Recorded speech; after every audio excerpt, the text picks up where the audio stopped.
आइए सुनिए, देखिए, समझिए सनातन सत्य। जैसी दृष्टि वैसी सृष्टि, दृष्टि विज्ञान। कुदरत, कुदरती रचना एवं कुदरत के कानून से शाश्वत सुख की प्राप्ति। जोधपुर के परम पूज्य महात्मा उपासक प्रोफेसर डॉक्टर सोहन राज तातेड़ के निर्देशन में सनातन सत्य। जैसी दृष्टि वैसी सृष्टि, दृष्टि विज्ञान।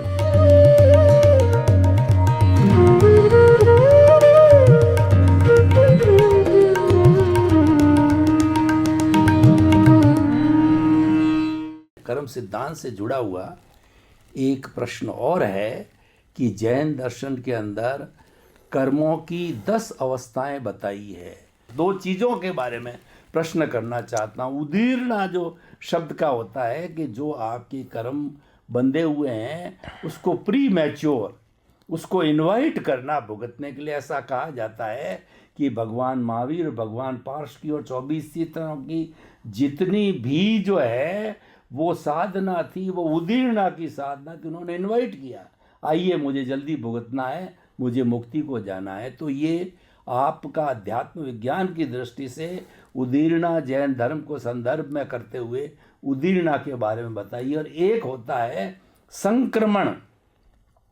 ये संक्रमण के अंदर जो सजातीय जो कर्म होते हैं, निकाचित तो बदले नहीं जा सकते, लेकिन सजातीय जो कर्म होते हैं वो एक कर्म को दूसरे कर्म के अंदर बदला जा सकता है, उसको संक्रमण कहते हैं। कृपया इन दोनों चीज़ों को अध्यात्म विज्ञान की दृष्टि से आप बताइए, ताकि कि ये जो जैन दर्शन के साथ में अध्यात्म विज्ञान का तालमेल बैठ जावे और कहीं विरोधाभास न हो। तो कृपया इसको स्पष्ट कीजिए। उद्दीर्णा शब्द अगर आध्यात्म विज्ञान से समझा जाए तो उद्दीर्णा शब्द होता है कि आपके कर्मों की भुगतान के बिना वो खत्म हो जाना।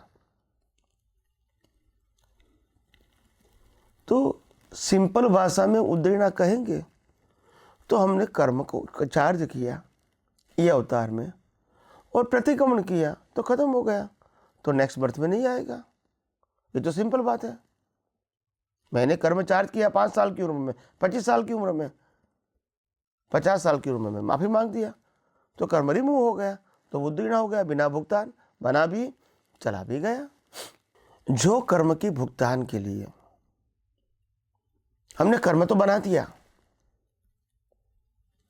उसके भुगतान के लिए हमने माफी तो नहीं मांगी, इसको मोड़ भी नहीं दिया, मगर जिस अज्ञान से ये कर्म बने हैं, मिथ्या ज्ञान, मिथ्या दर्शन, मोहनीय कर्म से, वो हमने कुदरत, कुदरती कानून और कुदरती रचना को देखकर ये कर्म की अंदर जागृति से उसका उपयोग किया। कुदरत, कुदरती कानून, कुदरती रचना, कर्म बनने के बाद ये दृष्टि का उपयोग किया तो कर्म तो बन गए, दृष्टि का पुरुषोत्त भी कर दिया बाद में।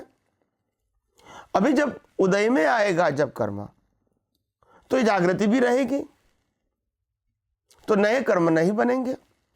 तो उद्दीर्णा को पुरुषार्थ के रूप में देखा जाए तो एक तो प्रायश्चित है और दूसरी ज्ञान की जागृति है, ज्ञान यानी विज्ञान की जागृति, और तीसरा है अज्ञान खत्म हो गया, बाद में सब उद्दीर्णा तो है।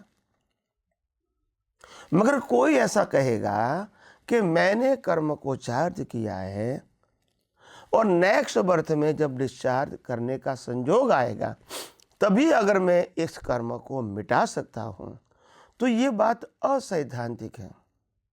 क्योंकि हम सबको मालूम है और पहले भी मैंने बताया है, कर्म करने के बाद एग्जाम देने का पीरियड खत्म हो जाता है और वो प्रश्न पत्र कुदरत के पास चला जाता है। उसमें परिवर्तन करने की क्षमता न राम में थी, न कृष्ण में थी, न महावीर में थी। ये हमने बताया है, ये सिद्धांत है, ये श्रद्धा की बात नहीं है। श्रद्धा में तो सब गोल गोल होता रहेगा और धर्म तो उसमें ही चलेगा। सिद्धांत की बात है तो नहीं कर सकते हैं।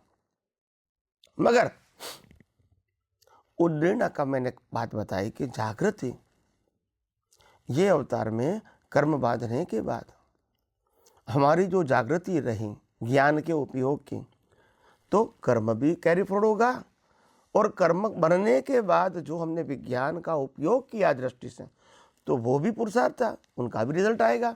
तो ये जागृति के आधार से नए कर्म नहीं बनते हैं, पुराने खत्म हो जाते हैं, तो बुद्ध उदीर्ण हो गई। यानी उस समय भी आपको पुरुषार्थ नहीं करना है। मगर कोई कहेगा कि मैंने कर्म बांधा है और नेक्स्ट बर्थ में मेरा जन्म हो गया, अभी मैं इस कर्म को मिटा सकता हूँ उद्दीर्ण करके। तो आप ये समझ लो ध्यान से, आपके पास आयुष्य कर्म के अंदर, श्वास लेने के अंदर प्लस माइनस करने की ताकत नहीं है, नंबर 1। और नंबर 2, अगर आपने एक कर्म को खत्म कर दिया तो फिर आयुष्य कर्म का मतलब ही कहाँ रहा? उसका क्या आयुष्य आपका कम हो जाएगा? या क्या आप आयुष्य कर्म के आप कंट्रोलर हैं? तो ये बात असैद्धांतिक है। हमारे जैन दर्शन के अंदर ऐसा बताया जाता है कि अनंता जो मोहनीय कर्म की प्रकृतियां है, उसमें से मैं वैसे तो 28 प्रकृतियां हैं, पर मैं 4 बातें मुख्य बताता हूँ। अनंतानुबंधी, अप्रत्याख्यानी, प्रत्याख्यानी और संजलन। अनंतानुबंधी ये जो है, ये दर्शन मोहनीय है और ये ज़बरदस्त है, और ये पत्थर पे लकीर खींचने के समान होता है, और सारा कर्म के बंधन वगैरह का मुख्य कारण जो है दर्शन मोह, क्योंकि उल्टी दृष्टि होती है, और वो तो बिल्कुल मिथ्या दर्शन का रूप होता है। क्योंकि मैंने जब गहराई से अध्ययन किया तो मालूम पड़ा कि अनंतानुबंधी पे चोट की गई। हालांकि बाद में कर्म बंधन के जैसा आप चार्जिंग की बात करते हैं तो वो बचते हैं। अप्रत्याख्यानी, प्रत्याख्यानी, संजलीन, उनकी ताकत इतनी ज़्यादा नहीं है, वो सामान्य है, तो उनका बंध भी होता है। तो हम ये आपसे अध्यात्म विज्ञान की दृष्टि से स्पष्टीकरण चाहते हैं कि वास्तव में थोड़े से समय के अंदर किस तरीके से हमारी दृष्टि को बदल दिया जाता है, और हमारे जो ऐसा भस्मीभूत कर दिया जाता है कि आगे कर्मों का नया बंध न हो। कृपया इसको थोड़ा पूरा खुलासा करके बताइए आपके अध्यात्म विज्ञान की दृष्टि से। अक्रम विज्ञान जिस प्रकार से ज्ञानी पुरुष जो दादा भगवान के नाम से प्रचलित हुए, उनके माध्यम से, उनके अनुभव से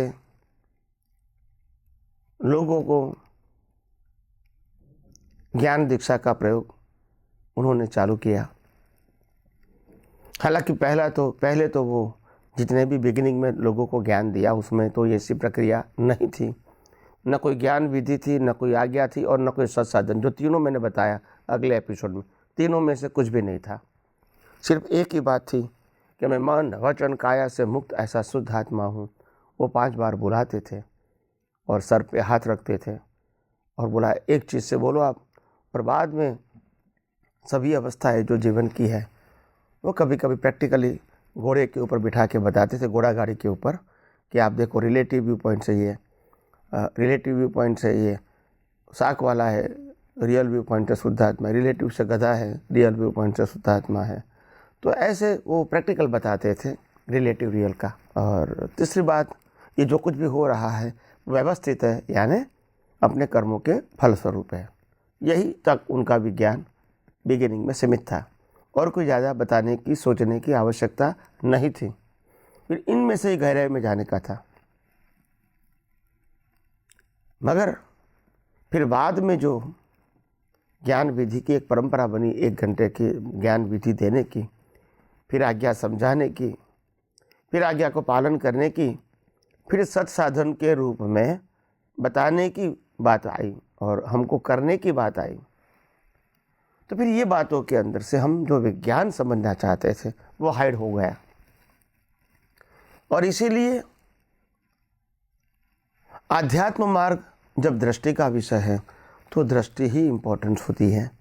बाकी जो कोई क्रियाएं होती है कोई प्रकार की, वो किसी व्यक्ति का उदय कर्म हो सकता है, मगर सनातन सत्य नहीं हो सकता है।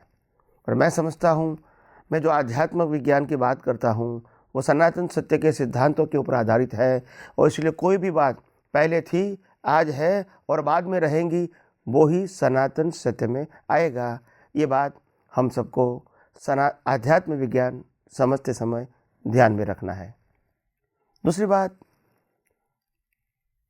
दृष्टि परिवर्तन करने का प्रयोग हर ज्ञानी पुरुष देते हैं। सबकी अपनी एक रीत होती है, मेथड। तो मेथड इज़ करेक्ट, मेथड सनातन से तो नहीं होती है, मगर उनका अनुभव का एक प्रयोग होता है और प्रयोग के आधार से वो प्रयोग करेक्ट है उनके लिए, क्योंकि उनकी अनुभूति है। तो उनकी अनुभूति के आधार से मेथड भी उनकी रहेगी। तो इसलिए मेथड वो उनके लिए गलत है, वो क्वेश्चन मार्क नहीं होना चाहिए। मगर अनुभूति को एप्लीकेशन के फॉर्म में लोगों को देना, वो मेथड सनातन सत्य नहीं हो सकती है। हर अनुभवी ज्ञानी की अलग अलग हो सकती है, मगर एक ही मैसेज है, दृष्टि परिवर्तन होना चाहिए। भगवान महावीर भी जब ज्ञान दीक्षा देते थे तब वो क्या करते थे? कोई क्रिया करवाते थे? नहीं। कोई सत्साधन देते थे? नहीं। तो वो क्या बुलाते थे, वो क्या देते थे ज्ञान दीक्षा में? यही देते थे, सिंपल भाषा में, एगो में सासो अप्पा, ज्ञान दर्शन सजुओ, शेषा में बाहिरा भावा, सव्वे संजोग लखना, संजोग मूला जीवेण, पत्ता दुख परंपरा, तम्मा संजोग संबंधम, सव्वम तिभेण भूषरामी। बस भगवान ने जो आपको ज्ञान दीक्षा देनी थी कि तुम कौन हो या कौन नहीं हो, ये बता दिया। और बाकी जो अज्ञानता के जो मूल है वो तो आपने समर्पित कर दिया है। भूषरामी का मतलब होता है समर्पित कर दिया है। अभी ना आप इसके मालिक हो, नहीं चलाने वाले हो और नहीं भुगतान करने वाले हो।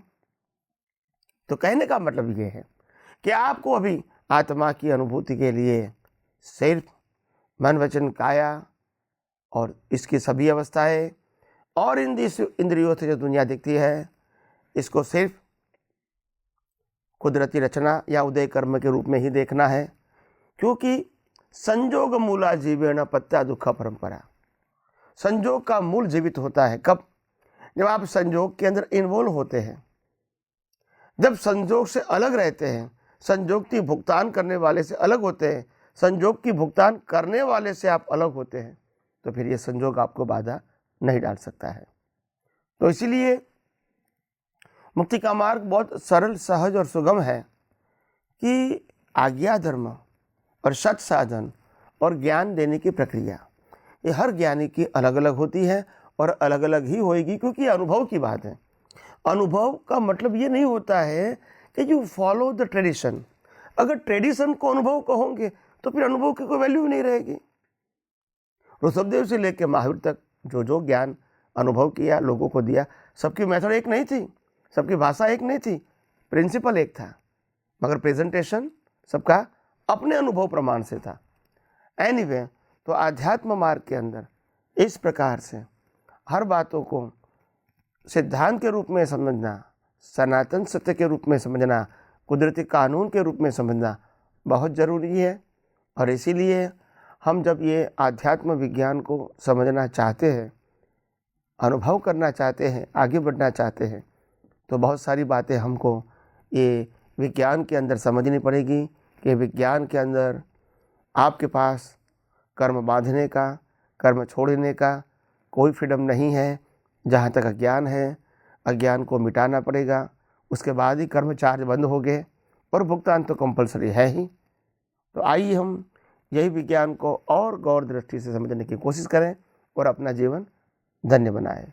जय सच्चिदानंद। स्वामी जी, आपके सिद्धांत बहुत सटीक है, यूनिवर्सल है, कोई चैलेंज, कोई त्रुटि निकालने की अवस्था लगती नहीं इसके अंदर, क्योंकि वो तो सारा प्रकृति बेस्ड है और प्रकृति तो सनातन है और आपका सारा जो बातें हैं वो सनातन सत्य पर आधारित है।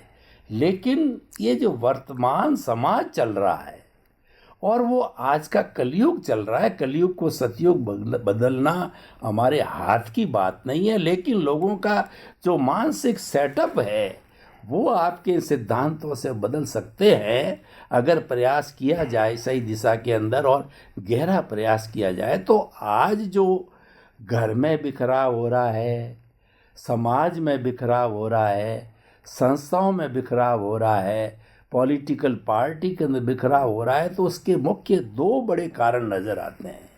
एक तो क्या है कि सहनशीलता की बहुत कमी आ गई, इनटॉलरेंट हो गया है हर व्यक्ति, समाज के ज़्यादातर लोग इनटॉलरेंट होते जाते हैं। दूसरे ईगोस्टिक होने लग गए हैं लोग, इतने ईगोस्टिक है कि मैं तो सब कुछ जानता हूँ, यानी उनको जो जानते कुछ नहीं है, परंतु अहंकार इतना है कि सब कुछ जानता क्यों, गूगल आ गया, गूगल में डालो निकाल देता है, मैं तो सब जानता हूँ, लेकिन वो वास्तविकता नहीं है।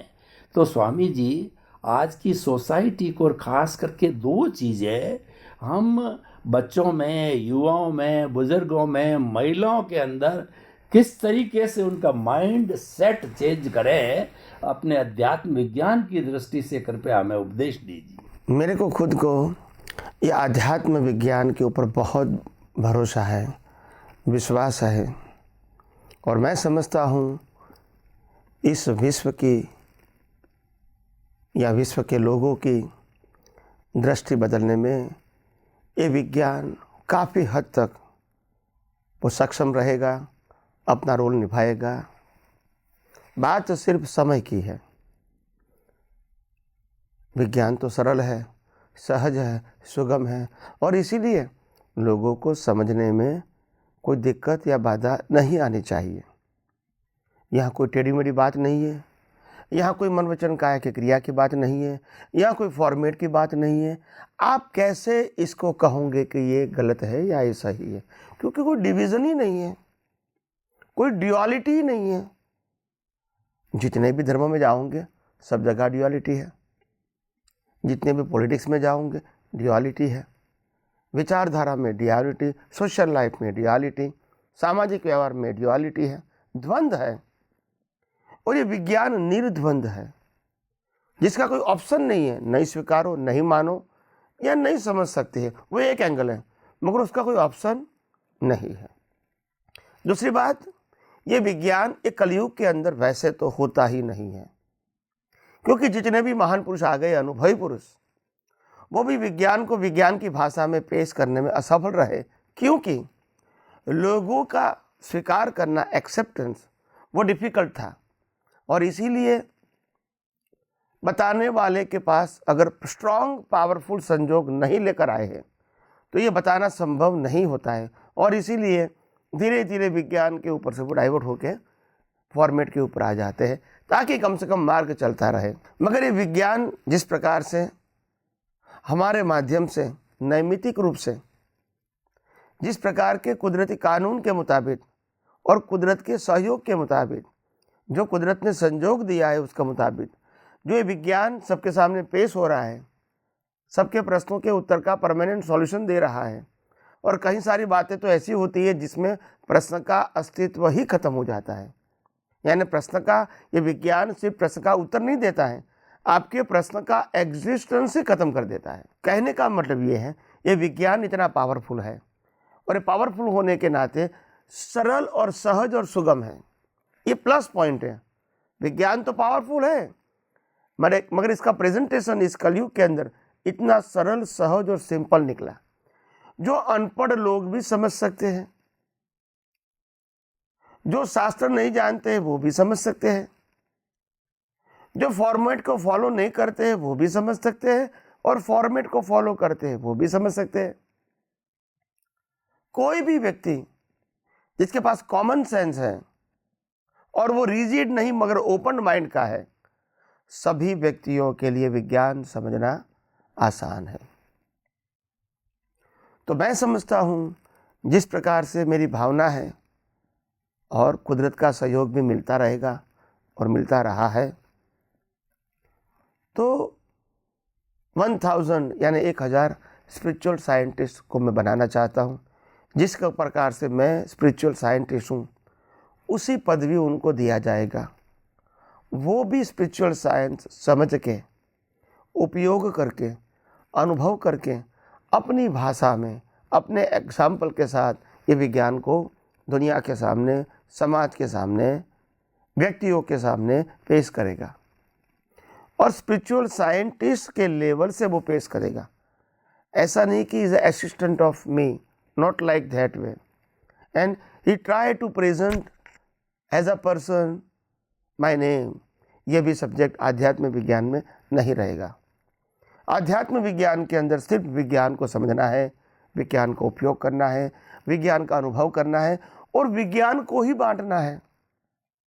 अनुभव भी विज्ञान का करना है, कोई व्यक्ति का नहीं करना है, और न ही कोई व्यक्ति के नीति नियमों को फॉलो करना है।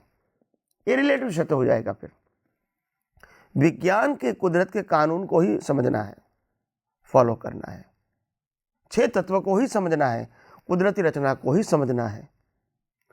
तो मैं समझता हूँ देर जरूर लगेगी, मगर भारतवर्ष के और विश्व के जितने भी धर्म हैं या धर्मगुरु हैं, ये विज्ञान को विज्ञान की दृष्टि से समझने में बहुत आकर्षित हो गए इन फ्यूचर। और कहीं लोग ये विज्ञान के माध्यम से अज्ञान खत्म करके मोक्ष की ओर आगे बढ़ेंगे और मोक्ष जा भी सकते हैं। और जो लोग ये विज्ञान के माध्यम से ही अगर मोक्ष में नहीं जाना चाहते, उनका जीवन भी बाह्य जीवन कहो, अभ्यंतर जीवन कहो, इतना सुंदर रहेगा ताकि बाह्य जीवन और अंदर जीवन के संघर्ष ही नहीं रहेगा। जैसे रामकृष्ण महावीर का बाह्य जीवन एबनॉर्मल था, सामान्य नहीं था, भयंकर दुख, भयंकर प्रॉब्लम, भयंकर सफरिंग था। अंदर का जीवन एकदम शांत था, बिकॉज उनके पास ये कुदरती कानून, कुदरत और कुदरती ज्ञान अनुभव के रूप में था। अंदर से एकदम पीस ऑफ माइंड, और बाहर तो कर्म के उदय कर्म के अधीन चलता ही रहेगा और चलता ही रहता है। हमारे जीवन में भी यही होगा। मगर विज्ञान आपकी दृष्टि बदलने से, और दृष्टि के बदलने के बाद अनुभूति है जैसे जैसी होती जाएगी, अपने आप शांति रहेगी, समाधान रहेगी, सरलता रहेगी, सहजता रहेगी, देहाध्यास खत्म होता जाएगा, अज्ञान खत्म होता जाएगा, भीख और भय खत्म होता जाएगा, जन्म मरण की कोई अपेक्षा नहीं रहेगी, न कोई साधन संपत्ति संबंधों की अपेक्षा रहेगी, न कुछ पाने की खोने की कोई चिंता रहेगी, क्योंकि मैं ही शाश्वत सुख वाला हूँ, मैं ही अनंत ज्ञान वाला हूँ, अनंत दर्शन वाला हूँ, और मैं ही चेतन और विनाशी हूँ। तो मेरे से बड़ा अस्तित्व के रूप में कहो या क्वालिटी के रूप में कहो, कोई हो ही नहीं सकता है। और इसलिए मेरे को कुछ पाना है या खोना है, दोनों सब्जेक्ट नहीं रहेंगे। और इसीलिए जिसको भी मोक्ष में नहीं जाना है, उनके लिए भी अपने जीवन में शांति और समाधान प्राप्त करने के लिए ये विज्ञान समझना बहुत आवश्यक है। और इसीलिए आध्यात्म विज्ञान ईस्ट और वेस्ट दोनों कल्चर को सहाय करेगा। तो मैं समझता हूँ ये आध्यात्म विज्ञान भविष्य में पूरे विश्व को एक नया राह दिखाएगा, नई दृष्टि दिखाएगा, नया पाथ देगा। और यही विज्ञान से हजारों लाखों करोड़ों लोगों का कल्याण होने वाला है। कल्याण का मतलब होता है सभी की दृष्टि परिपक्व होगी, यथार्थ होगी और यूनिवर्सल ट्रूथ के लॉ के ऊपर रहेगी। और इसी प्रकार से ये विज्ञान समझ के हम सब अपना जीवन खुद ही धन्य बनाएं और अनुभव करके और धन्य बनाएं, और आगे हम यही विज्ञान को और गौर से गहराइयों से जानने का प्रयास करते रहें। स्वामी जी, हमारे श्रोताओं का एक जिज्ञासा है, एक प्रश्न है कि क्योंकि हम लोग गृहस्थी हैं और गृहस्थी के अंदर हम चीज स्टेप बाय स्टेप देखते देखते करते हैं, माता पिता का सहयोग, परिवार का सहयोग, समाज का सहयोग, अन्य भाई बहनों का सहयोग से आगे बढ़ते हैं। तो हम ये आपसे उस स्टेप को जानना चाहेंगे कि बचपन से आज तक आपकी शिक्षा, आपकी दीक्षा, आपका परिवार, आपके बंधु बांधव, आपके माता पिता किस तरीके से सहयोगी रहे और वो क्या चाहते थे आपसे। क्यों हर पेरेंट्स चाहता है अपने बच्चों से, वो क्या चाहते थे और आपके सामने ऐसा क्या टर्निंग पॉइंट आया कि आप उस दिशा में नहीं जा करके और आप अनुभव की दिशा में, वैराग्य की दिशा में और दूसरे आपके शब्दों के अंदर अज्ञान को तोड़ करके विज्ञान को प्राप्त करने की दिशा में चले गए। तो ये एक सामान्य व्यक्ति के लिए बहुत काम की चीज़ है। तो कृपया ये पूरा ग्राफ खींच करके हमको बताइए। सबसे पहली बात यह है कि मैं एक बड़े परिवार में से आता हूँ। मेरे माता पिता के अलावा मेरी 6 बहनें हैं और भाई में मैं अकेला हूँ। और इस प्रकार से बचपन से मेरी ग्रांट मदर भी थी, तो 10 लोगों का ये परिवार था जिसमें मैंने जन्म लिया। बचपन से हमारा परिवार जैन धर्म में पैदा हुआ था और वो धार्मिक थे, तो धर्मों को वो सिंसियरली रिचुअल्स के फॉर्म में वो फॉलो करते थे, और इसीलिए चुस्तता से फॉलो करने से हमारे घर के अंदर एक धार्मिक वातावरण बना हुआ था। मैं भी उसको फॉलो कर रहा था बचपन से। ऐसे करते करते जब मेरी उम्र 8 साल की हो गई तो मेरे मन में विचार आए कि मैं माता पिता की आज्ञा लेके, ग्रेजुएट होके, उनका आशीर्वाद लेके मैं जैन धर्म में दीक्षा प्राप्त करूं। ऐसी मेरी भावना थी जो मैंने माता जी को भी बताई थी। माता जी कहने लगी थी कि अभी तुम्हारी उम्र छोटी है, अभी ये सोचने की ज़रूरत नहीं है, मगर फिर भी मैंने उनको बताया था।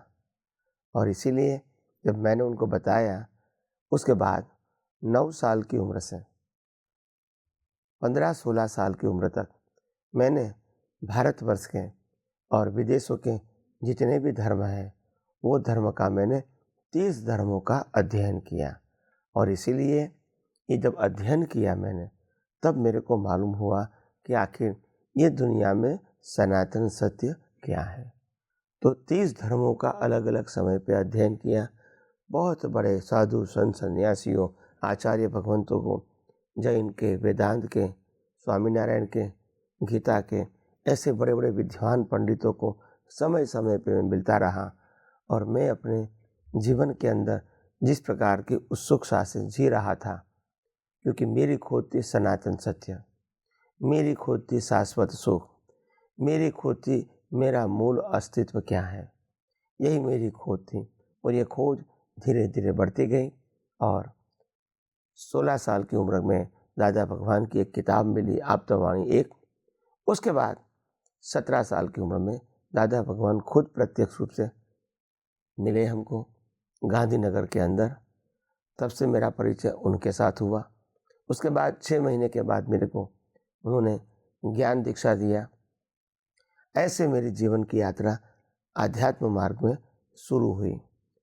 इसके बाद धीरे धीरे ज्ञानी पुरुष दादा भगवान ने ब्रह्मचर्य का व्रत दिया और आप्तपुत्र का पद भी दिया।